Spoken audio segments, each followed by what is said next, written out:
vaccination program and our effort to put the pandemic behind us. Starting today, everyone 16 years and older in every state is eligible for the vaccine. Thanks to the aggressive action we have taken through our wartime whole of government response, we have enough vaccine supply for all adults to get vaccinated. Thousands of vaccinators, thousands of vaccinators ready to get people vaccinated, and more than 60,000 places, convenient places for people to get their shot. So we have put up a couple of highlights here. More than half of all adults in America have now received at least one shot. More than 32% of adults are fully vaccinated. 81% of seniors have at least one, and just about 2/3 are fully vaccinated. At least 90% of Americans now have a vaccine site within 5 miles of where they live. And in order to make sure people know that they're eligible, we're blitzing the airwaves, including local media, constituency radio and television, and also have a range of officials doing national interviews, especially health and medical experts. Google is providing information on its homepage to help people find a location near them, and there are notifications from Facebook and Twitter, as well as even a Snapchat message from Dr. Fauci. Never too young to Snapchat, too old, too young, either way. There's also a bipartisan AJP meeting happening today, American Jobs Plan happening today. This afternoon, the president, shortly after the briefing, I should say, and Secretary of Transportation, Pete Buttigieg, will host a meeting in the Oval Office with a bipartisan group of representatives and senators who are former mayors and governors. There are, of course, more former mayors and governors than just this group. We will likely welcome them in the future as well, but the president's looking forward to tapping into their experience and expertise overseeing local communities and states. Hence, this is the group he'll be meeting with today. They'll discuss the American Jobs Plan, the critical need for investment in our nation's infrastructure, and their state and local executive experience combined with their legislative experience provides, in the president's view, important perspective on how to invest in our roads, bridges, railways, and infrastructure across the country. Two more quick items for you. Today, we congratulate the men and women of NASA and the Jet Propulsion Laboratory for yet again making history in outer space. The space agency's aptly named Ingenuity helicopter lifted off of Mars early this morning, performed the first ever powered flight on a world beyond Earth. And this brief flight now paves the way for more extensive exploration down the road. Future Red Planet missions could include choppers as scouts or data collectors. Very exciting.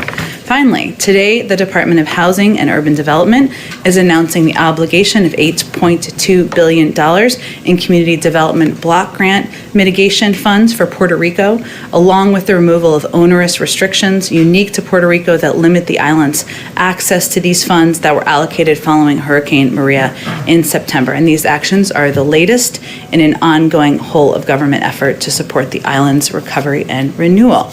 Jonathan, why don't you kick us off? Thank you, Jen, and happy Patriots Day. I know you're a New Englander, so. Yeah. In terms of two matters for you, one domestic, one foreign, starting here at home. The nation is obviously watching right now the closing arguments in the Derek Chauvin trial in Minnesota, and I was hoping you could please walk us through what the federal level of preparedness is right now for a verdict that could be coming in a matter of days. What sort of coordination is there with states, not just in Minnesota, but elsewhere? If there indeed will be perhaps unrest one way or the other after the riot. Could you walk us through conversations being had with local officials, mayors, governors, and so on? Well, first let me say, as you all know, the jury is deliberating. We'll come back with a verdict, or they will be deliberating, I should say, after the closing arguments today. They'll come back with a verdict, and we're not going to get ahead of those deliberations. I'm not suggesting you were asking that, but I just wanted to restate that. What I can say is, broadly speaking, we are in touch with mayors, governors, local authorities. Of course, our objective is to ensure there is space for peaceful protest, we continue to convey that while this country has gone through an extensive period, especially the Black community, of pain, trauma, and exhaustion, as we've watched these, not just the trial, but of course additional violence against their community over the past several weeks. It's important to acknowledge that and elevate that at every opportunity we have.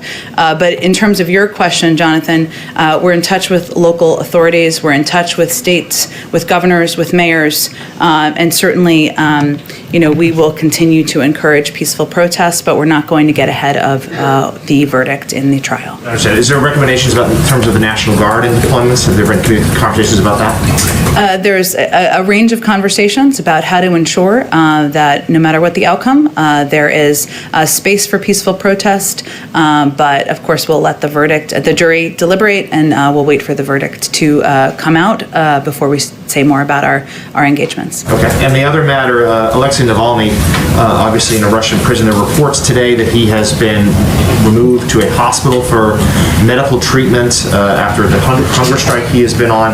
Can you provide us the latest in terms of what the White House has heard about how he is doing, and if you believe this is an acceptable motive, if this is enough care for him, and what sort of conversations are being had right now with the Russian authorities as to that situation? Well, first, I expect today, if not now, our National Security Advisor is going to have a conversation with his counterpart, and we'll have a readout of that once that's concluded. That, of course, will cover a range of topics, but certainly the detention and treatment of Navalny will be a part of that. Let me say that as a reminder, in the president's first conversation with President Putin, he raised a range of concerns, including the treatment of Navalny.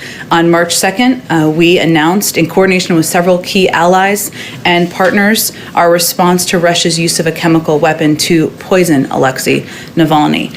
So we continue to reiterate our view that that what happens to Mr. Navalny in the custody of the Russian government is the responsibility of the Russian government, and that they will be held accountable by the international community. As the National Security Advisor Sullivan has said, he said just yesterday, well, we're not going to telegraph our punches. If Mr. Navalny dies, well, there will be consequences to the Russian government, and we reserve those options. But in the interim, our objective is, of course, continuing to call for, push for his release, and reiterate our view that he must be treated humanely.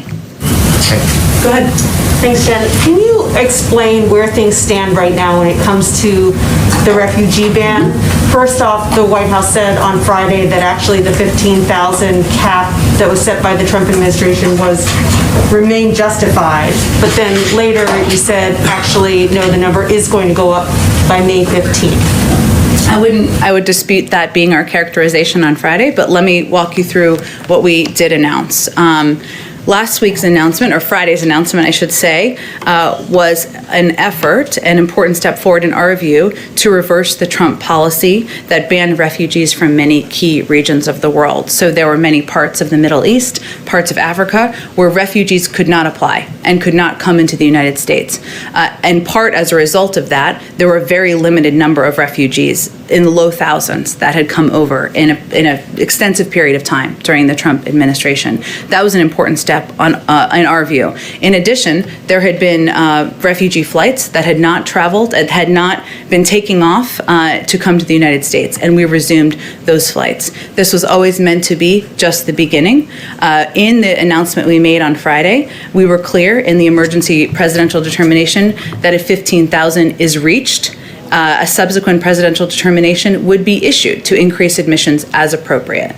And that is certainly our expectation. In addition, we also announced on Friday that the president, while we are assessing right now what is possible in terms of, given the fact that the asylum processing has been hollowed out from the State Department, and also the ORR, the Office of Refugee Resettlement, has also been hollowed out in terms of personnel, staffing, and financial and funding needs. We have every intention to increase the cap and to make an announcement of that by May 15th at the latest, and I expect it will be sooner than that. The president also remains committed to pursuing the aspirational goal of reaching 125,000 refugees by the end of the next fiscal year. And what role has the situation at the border, which the president called a crisis this weekend, what role has that played in decision-making around the refugee cap? Sure. Well, if I walk you back just a little bit, and hopefully this will be helpful to you, during the transition, our team made an assessment of what our refugee cap should look like. And we looked back at the last few years and assessed that because of the very low numbers, the restrictions I just mentioned that were in place, restricting refugees from coming from the middle parts of the Middle East, most of the Middle East, I should say, and Africa, we needed to go big and have a bold goal. And so that's why we set the 125,000 cap objective by the end of fiscal year 22. 62,500 was a down payment, meant to be a down payment in this year. That was why we set that goal. Now, that was an aspirational increase of 10 times what was being let in by the Trump administration. In that period of time, we came into office, the president made that announcement, put those aspirational goals out there. There were a couple things that happened. One, as you alluded to, there was an increase of unaccompanied children at the border. Our policy was always going to be to welcome those children in, find a place where they could be sheltered and treated humanely and safely. That increase and that influx, as you all know, was higher than most people, including us, anticipated. The second factor was that it took us some time to recognize how hollowed out these systems were. The Office of Refugee Resettlement, which oversees, while there have been different pots of money and different personnel, has both the resettling of refugees as well as unaccompanied children. And there are questions and have been assessments about reprogramming of funds and how we can address both at the same time. And certainly that ability and ensuring we can do that effectively has been on the president's mind. And then finally, on a somewhat related matter, the president has said that climate change is one of the factors that has created this surge at the border, but there are no Central American countries that have invited to the climate summit that the White House is putting on. How did you decide which countries to invite, and has it been considered whether or not to invite some Central American countries? Well, I'll say that engaging Central American countries in South America, many other countries around the world in the climate crisis is certainly our objective and our plan. And you will see that play out through diplomatic channels, whether it's through former Secretary Kerry, who's now our envoy, or Secretary of State Blinken, or the president himself. There were 40 global leaders invited. This is our first summit of this kind, and obviously a number of them will be speaking. So I think the decision was made about how to impact and invite, or how to invite kind of some of the largest economies in the world. That was the objective. But engagement with these countries, having a conversation about the role many of them play in addressing the climate crisis is absolutely on our diplomatic agenda beyond this summit this week. Go ahead. Go ahead, Caitlin. If it is a not guilty verdict, will the president be disappointed? I think we're not going to get ahead of the jury, the legal process and the jury making their deliberations, Caitlin, and when the jury makes their deliberations and concludes and a verdict is found, I'm certain the president will speak to that. And you talked about how the White House is preparing for whatever that verdict is. Congresswoman Maxine Waters said over the weekend that we've got to stay on the street, and we've got to get more active, we've got to get more confrontational, we've got to make sure that they know that we mean business. Does the president agree with what she said about getting more confrontational? Well, I can speak to the president's view. He has been very clear that he recognizes the issue of police violence against people of color, communities of color, is one of great anguish, and it's exhausting and quite emotional at times. As you know, he met with the Floyd family last year and has been closely following the trial, as we've been talking about, and is committed to undoing this long-standing systemic problem.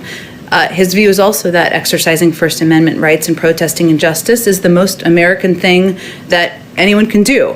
But as he also always says, protests must be peaceful. That's what he continues to call for and what he continues to believe is the right way to approach responding.